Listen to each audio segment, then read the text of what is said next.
अस्सलाम वालेकुम class, welcome to another video lecture.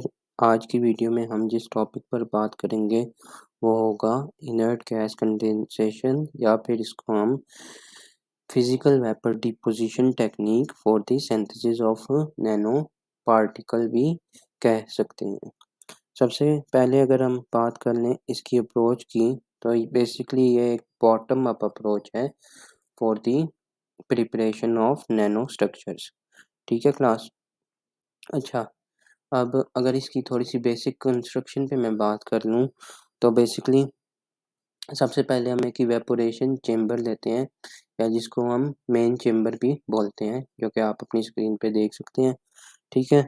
अब मेन चेंबर में जो है वो हीटिंग एलिमेंट या हीटिंग सोर्स मौजूद है, यानी कि या तो कोई हीटर्स मौजूद हैं या फिर एक हाई एनर्जी इलेक्ट्रॉन बीम भी हो सकती है, जो कि इस चेंबर के अंदर मौजूद हो।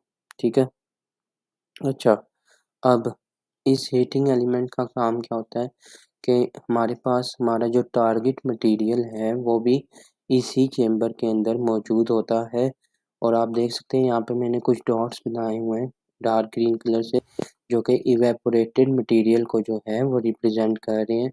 यानी कि इस टाइम पे मेरा जो हीटिंग एलिमेंट था उसकी वजह से मेरा मटेरियल जो है वो इवेपोरेट हो चुका है। अच्छा, इसके बाद अगर हम बात कर लें, कोल्ड फिंगर आपको नज़र आ रही होगी। तो कोल्ड फिंगर बेसिकली एक ऐसा रीजन होता है चेंबर के अंदर जहाँ पे टेम्परेचर जो है वो बहुत ही ज़्यादा लो होता है। और बेसिकली इसका टेम्परेचर लो जो है वो नाइट्रोजन गैस को यूज़ करके जो है वो किया जाता है। इसको आप एक सिलिंड्रिकल शेप चेंबर या फिर एक प्लेट भी बोल सकते हो। अच्छा, अब अगर हम बात कर लें कोल्ड फिंगर के यहाँ पर मौजूद होने के ऑब्जेक्टिव की, तो ये हम अभी वर्किंग में डिस्कस करेंगे कि आखिर हम कोल्ड चेंबर को जो है या कोल्ड फिंगर को या कोल्ड चेंबर को जो है वो मेन चेंबर के अंदर क्यों इस्तेमाल करते हैं। इसके साथ ही हम जो है वो अपने चेंबर को वैक्यूम और इनर्ट गैस भी प्रोवाइड करते हैं, और दोनों के अपने अपने रोल हैं जो हम अभी आगे डिस्कस करेंगे। और अगर हम बात कर लें कलेक्शन बॉक्स और फ़नल की, तो बेसिकली फ़नल जो है वो एक फ़िल्टर आप बोल सकते हो जो कि नैनो पार्टिकल्स को फ़िल्टर कर लेता है। और कलेक्शन बॉक्स एक इस तरह का मटेरियल होगा या एक इस तरह का चेंबर होगा जिसमें हम अपने नैनो पार्टिकल्स को कलेक्ट कर रहे होंगे। अच्छा क्लास, याद रहे कि ज़रूरी नहीं है हर पीवीडी या हर इनर्ट गैस कंडेंसेशन टेक्नीक में जो है कलेक्शन बॉक्स यूज़ हो।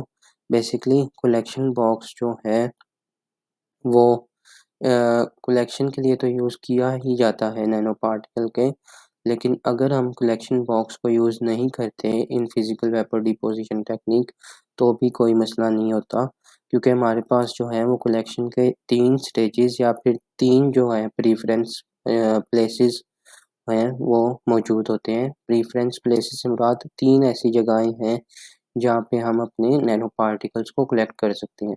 तो जो सबसे पहला जो हमारी जगह होगी जिस पे हम अपने नैनो पार्टिकल को कलेक्ट करें वो होगी कोल्ड फिंगर। ठीक है? यहाँ पर हम अपने नैनो पार्टिकल को जो है वो कलेक्ट कर सकते हैं। उसके बाद दूसरी जो जगह होगी जहाँ पर हम अपने नैनो स्ट्रक्चर्स या नैनो पार्टिकल्स को जो है वो कलेक्ट कर सकते हैं, वो होगी सबस्ट्रेट।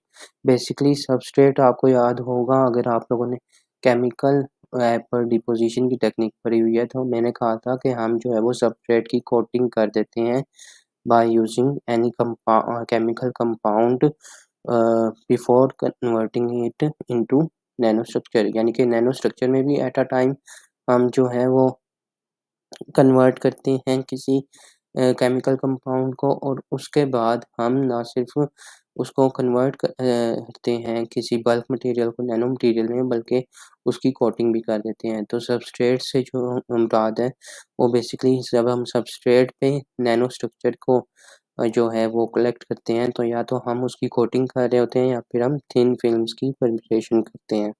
अच्छा, इसके बाद अगर हमने सबस्ट्रेट पे नैनो स्ट्रक्चर कलेक्ट कर लिया तो फिर हमें जो है वो कलेक्शन चेंबर बनाने की कोई ज़रूरत नहीं है। फिर बेशक आप इस डायग्राम से जो है वो फ़नल और कलेक्शन बॉक्स को रिमूव कर देना। और जो तीसरी जो प्रेफ़रेंस होगी, तीसरी जो जगह होगी जहाँ पे हम अपने नैनो पार्टिकल्स को जो है वो अ कलेक्ट कर सकते हैं वो होगा कलेक्शन बॉक्स। और बेसिकली कलेक्शन बॉक्स में जो है वो, अगर मैं बात करूँ कि कलेक्शन बॉक्स में क्यों हम जो है वो नैनो पार्टिकल्स को जो है कलेक्ट कर रहे हैं, तो हो सकता है कि हमारी जो चेंबर है उसके अंदर सबस्ट्रेट मौजूद ना हो, या फिर नैनो पार्टिकल्स की जो है वो इतनी ज़्यादा कंसंट्रेशन यानी कि अमाउंट इतनी ज़्यादा हो कि वो सबस्ट्रेट के अलावा भी बहुत से नैनो पार्टिकल जो है वो बच चुके हैं। सबस्ट्रेट की कोटिंग करने के बाद भी बहुत सारे नैनो पार्टिकल्स मौजूद हैं। तो इस तरह के सारे नैनो पार्टिकल्स के लिए हम कलेक्शन बॉक्स को यूज़ कर सकते हैं। अच्छा, अब अगर हम कंस्ट्रक्शन की बात कर लें, तो बेसिकली कंस्ट्रक्शन में सबसे पहले हम बात करते हैं इवेपोरेशन चेंबर की, जिसके बारे में मैंने बता दिया कि किस तरह का चेंबर है, जो कि वैक्यूम जिसमें हमने क्रिएट किया गया है हुआ है। और उसके बाद ये चेंबर जो है वो हीटिंग एलिमेंट यानी कि रेसिस्टिव हीटर या फिर इलेक्ट्रॉन बीम से जो है वो कनेक्ट होते हैं, यानी कि इलेक्ट्रॉन बीम या फिर कोई रेसिस्टिव हीटर्स जो है वो इस चेंबर के अंदर मौजूद होते हैं, जिससे हम अपने सोर्स मटेरियल को जो है वो वेपोराइज़ कर सकें। अच्छा, इसके बाद अगर हम बात कर लें इनर्ट गैस सोर्स की, तो बेसिकली इनर्ट गैस जो है वो हम इस्तेमाल करते हैं। और बेसिकली इनर्ट गैस के भी जो है वो 2 रोल्स होते हैं इन दी फिज़िकल वेपर डिपोज़िशन टेक्निक। जो सबसे पहला रोल होगा वो होता है कि ये कूलिंग मीडियम के तौर पे जो है यूज़ किया जाता है, जो हम कंस्ट्रक्शन में पढ़ते हैं। The inert gas serve as a cooling medium और a carrier gas for evaporated material. यानी कि इनर्ट गैस जो है वो या तो एक तो कूलिंग मीडियम जो है वो प्रोवाइड करता है इनसाइड द चेंबर, और दूसरी बात कि इनर्ट गैस जो है वो इवेपोरेटेड टारगेट मटेरियल को पुश करती है टुवर्ड द कोल्ड फिंगर। अच्छा, आप दूसरा जो रोल होगा इनर्ट गैस का वो हम वर्किंग में पढ़ेंगे। अच्छा, आप कोल्ड फिंगर की बात कर लें, तो कोल्ड फिंगर बेसिकली एक इस तरह का मटेरियल या एक इस तरह की जो है वो स्ट्रक्चर है, या एक इस तरह का चेंबर आप कह सकते हैं जो चेंबर के अंदर मौजूद है। एक इस तरह का रीजन है जिसका टेम्परेचर बहुत ही ज़्यादा लो है। और बेसिकली होता क्या है कि जब एक बहुत ज़्यादा लो टेम्परेचर रीजन मौजूद होता है इनसाइड द चेंबर, तो हमारी जो इवेपोरेटेड मटेरियल है, क्योंकि अब मेरा ये इवेपोरेटेड मटेरियल जो है वो in the form of atoms होगा, लेकिन इन गैसियस स्टेट होगा। तो कोल्ड फिंगर जो है इन गैसियस स्टेट वाले एटम्स को जो है वो कन्वर्ट या कंडेंस करने में मदद करता है इनटू सॉलिड और लिक्विड फेज। यानी कि या तो उसकी फिजिकल स्टेट जो है वो सॉलिड होगी या फिर लिक्विड होगी। अच्छा, ये होती कैसे है, ये अभी हम थोड़ी देर तक डिस्कस करेंगे। अच्छा, अब अगर हम बात कर लें कलेक्शन ऑफ सबस्ट्रेट की, तो मैंने पहले समझा दिया कि जो सबस्ट्रेट है वो जो नैनो पार्टिकल है सिंथेसाइज, वो या तो सबस्ट्रेट के ऊपर कलेक्ट किया जा सकता है या फिर कलेक्शन बॉक्स में। अच्छा, इसके बाद अगर हम वैक्यूम सिस्टम की बात कर लें, तो बेसिकली क्लास ये जो सारा का सारा हम टारगेट मटेरियल को लेते हैं, और टारगेट मटेरियल लेने के बाद हम बहुत ही उसको इवेपोरेट करते हैं। तो ये सारा का सारा जो प्रोसेस हम कर रहे हैं ये बहुत ही ज़्यादा लो प्रेशर के अंदर हम करते हैं। और लो प्रेशर को मेंटेन करने के लिए जो है हम अपने चेंबर की जो है वैक्यूम क्रिएट कर देते हैं। और दूसरा जो फ़ायदा है वैक्यूम क्रिएट करने का, या दूसरा जो ऑब्जेक्टिव है वैक्यूम का, वो है कि average distance of moving particle, यानी कि जो मेरे पास एटम्स इवेपोरेटेड है या फिर जो इनर्ट गैसेस मौजूद है, इन सारे के ये सारे एवरेज डिस्टेंस यानी कि मीन फ्री पाथ को भी कंट्रोल किया जा सकता है यूजिंग वैक्यूम। अगर आप लोगों को मीन फ्री पाथ के बारे में नहीं पता अभी, तो लेक्चर नंबर 6 पार्ट नंबर 2 जो है वो जाके आप चेक कर लें, वहाँ पे आप लोगों को मीन फ्री पाथ की डिटेल मिल जाएगी।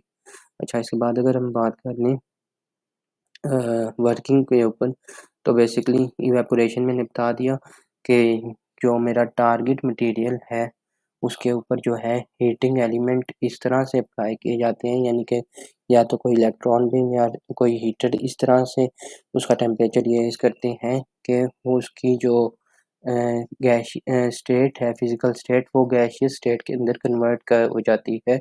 यानी कि मेरा जो ये डार्क ग्रीन डॉट्स नज़र आ रहे हैं, ये बेसिकली इवेपोरेटेड मटेरियल को जो है वो रिप्रेजेंट कर रहे हैं। अच्छा, इसके बाद अगर हम बात कर लें इनर्ट गैस की, तो इनर्ट गैस का जो मैंने कहा था कि दूसरा रूल हम बात करेंगे, तो बेसिकली इनर्ट गैस से क्या होता है क्लास, इनर्ट गैस जो है अब क्या होगा कि जब हम इनर्ट गैस हमने चेंबर के अंदर इंट्रोड्यूस कर दी, तो मेरे पास मेरी इवेपोरेटेड मटेरियल की जो है कोलिजन होगी विद द इनर्ट गैसेस, और इस कोलिजन के दौरान क्या होगा कि मेरे पास जो मेरे सारे के सारे इवेपोरेटेड मटेरियल हैं वो अपनी काइनेटिक एनर्जी को लॉस कर देंगे।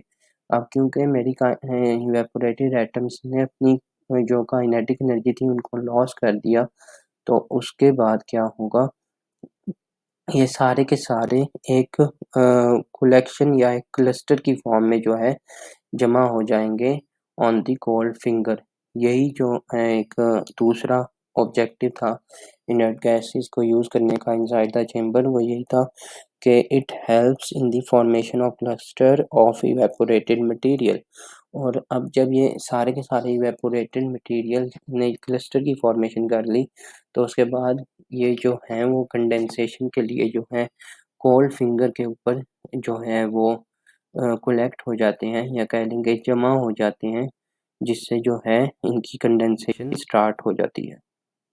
अच्छा, इसके बाद अगर हम बात कर लें न्यूक्लिएशन की, तो बेसिकली क्लास न्यूक्लिएशन हमने लास्ट लेक्चर में भी पढ़ा था कि न्यूक्लिएशन क्या होता है। बेसिकली जब हमने बहुत सारे एटम्स को, आयंस को या मॉलिक्यूल्स को जो है वो इवेपोरेट किया था, तो उसके बाद उन सारों की कोलिजन हुई इनर्ट गैसेस के साथ।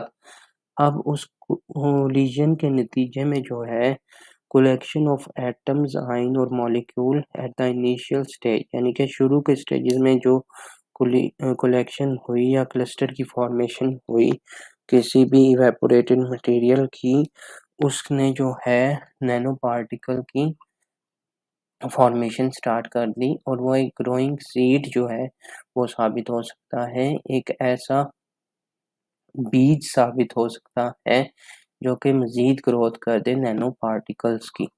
अच्छा, ये आप लोग ये वाली जो है लाइन रीड आउट कर सकते हैं।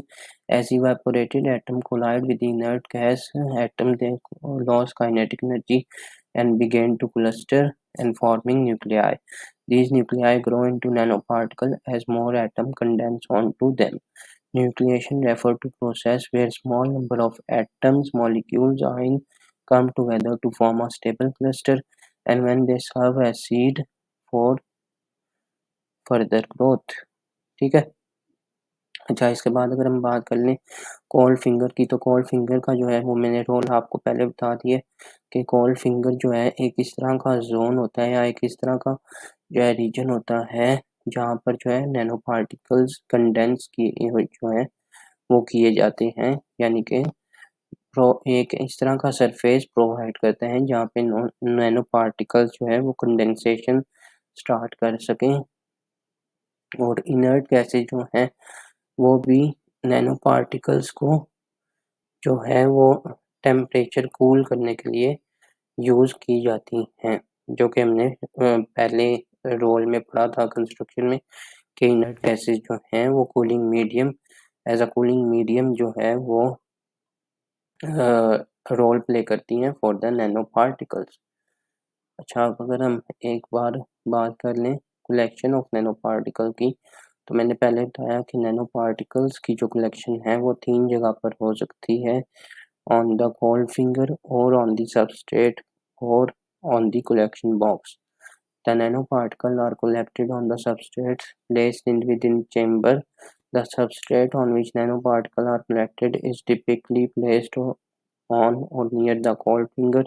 In some configuration, the substrate might be positioned directly on the cold finger, allowing to the condensed nanoparticle to directly deposit onto it. In other cases, the substrate can be positioned at a certain distance from cold finger, A collection box is often used in physical vapor deposition to collect nanoparticle। अच्छा, अब हम ये सारे जो working का procedure है इसको हम एक दफ़ा रिवाइज कर लेते हैं। तो सबसे पहले क्या हुआ, मेरे पास मेन चेम्बर के अंदर एक टारगेट मटेरियल लिया गया, उस सारे के सारे टारगेट मटेरियल को जो है वो इवेपोरेट कर दिया गया with the help of evaporation source.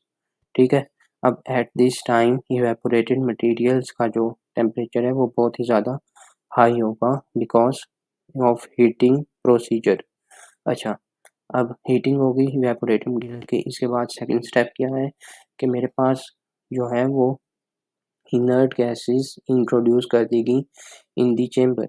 अब क्योंकि मेरा इवेपोरेटेड मटेरियल भी गैसियस स्टेट में है, यानी कि गैस की फॉर्म में मौजूद है, और इनर्ट गैस भी गैसियस स्टेट में ही मौजूद है, तो इन दोनों के बीच आपस में कोलिजन होगी, और इस कोलिजन के दौरान जो है मेरा इवेपोरेटेड मटेरियल जो है काइनेटिक एनर्जी लॉस कर देगा, और फिर एक ऐसा रीजन बनेगा जहाँ पर बहुत सारे इवेपोरेटेड मटेरियल्स जो हैं वो आपस में कलेक्ट हो जाएंगे। कलेक्शन से मुराद एक क्लस्टर बना लेंगे, यानी कि बहुत से एटम्स जो कि इवेपोरेट किए गए थे फ्रॉम द हीटिंग सोर्स वो आपस में कलेक्शन या फिर एक क्लस्टर की फॉर्मेशन कर रहे हैं। अच्छा, अब इन्होंने क्लस्टर की फॉर्मेशन कर दी, लेकिन अभी भी इनकी जो स्टेट है वो गैस ही है। अब जो सेकंड काम किया इनर्ट गैस ने वो क्या किया, इनर्ट गैस ने एज़ अ कैरियर गैस भी काम किया, और इन सारे के सारे जो इवेपोरेटेड मटेरियल था, यानी कि इवेपोरेटेड मटेरियल के जो एटम्स थे जिन्होंने क्लस्टर की फॉर्मेशन की थी, उसको कोल्ड फिंगर के ऊपर जो है वो प्लेस कर दिया। यानी कि अब मेरे जितने भी क्लस्टर फॉर्म हुए थे नैनो पार्टिकल्स के, वो सारे के सारे जो हैं वो कोल्ड फिंगर के ऊपर जो है कलेक्ट हो गए। ठीक है, और इस कोल्ड फिंगर के ऊपर जो है कंडेंसेशन स्टार्ट होगी। Condensation is the procedure form changing the physical state of gas into solid और लिक्विड। तो या तो मेरे नैनो पार्टिकल्स जो थे, जो अभी तक क्लस्टर की फॉर्मेशन के बाद गैसियस स्टेट में ही मौजूद थे, वो सारे के सारे जो हैं वो सॉलिड फेज में आ जाएंगे on the surface of cold finger, या फिर लिक्विड सरफेस में आ जाएंगे। अच्छा, अब जब मेरे ये सारे के सारे नैनो पार्टिकल्स कोल्ड फिंगर पर लिक्विड या सॉलिड स्टेट में मौजूद हो हैं, उसके बाद क्या होगा, मेरे पास ये सारे नैनो पार्टिकल्स, कुछ नैनो पार्टिकल्स जो हैं वो सबस्ट्रेट के ऊपर जो है लेयर बना लेंगे, यानी सबस्ट्रेट को चारों तरफ से जो है कवर अप कर लेंगे। और लेकिन अब मज़ीद जो नैनो पार्टिकल की फॉर्मेशन हुई थी, उन सारे नैनो पार्टिकल्स को हमने कलेक्ट करना है ऑन दी कलेक्शन बॉक्स, क्योंकि अगर हम इसकी दूसरी बार कोटिंग कर देंगे तो फिर हो सकता है कि वो मटेरियल नैनो पार्टिकल्स या नैनो रेंज में ना रहे। तो जो मज़ीद नैनो पार्टिकल बनाए जाएंगे उनको हमने कलेक्ट कर लिया ऑन दी कलेक्शन बॉक्स, और कलेक्शन बॉक्स से पहले जो है हमने एक फनल या एक फ़िल्टर यूज़ किया है, जिसकी मदद से हमने अपने नैनो पार्टिकल्स या नैनो स्ट्रक्चर्स को फ़िल्टर कर लिया है, यानी कि उनमें से जो है कोई भी इम्प्योरिटी जो है वो एक्सेप्ट नहीं की, यानी कि इम्प्योरिटी को ख़त्म कर दिया है। तो इस तरह से जो है हमने सारे के सारे नैनो पार्टिकल्स को या तो कलेक्शन बॉक्स में कलेक्ट कर लिया है, या फिर सबस्ट्रेट के ऊपर कलेक्ट कर दिया है। इसके साथ ही आज का लेक्चर एंड होता है। Thank you for watching video. I hope you had understand this video lecture. See you in the next video lecture.